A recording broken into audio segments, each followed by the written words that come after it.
it's Morgan with WTI. These artificial trees from Aphighjoy are so beautiful. I absolutely love these so much. They're awesome. Obviously, a two-pack is amazing because you can use them in your house, anywhere you want, multiple places. This is with a pot that I have myself. It comes with a little black one itself with some moss in there. It looks so cute. It really looks realistic and nice. I also have one outside, which I really like. And the packaging was really great. It was very well packaged, very easy to put together, goes up so quickly.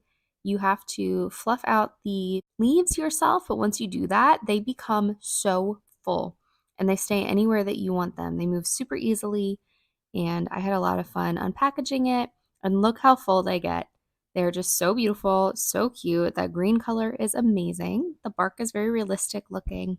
You get some awesome height on these because they are 6 feet tall, and I just really have a lot of fun using these in my house, and I definitely recommend them. I love them.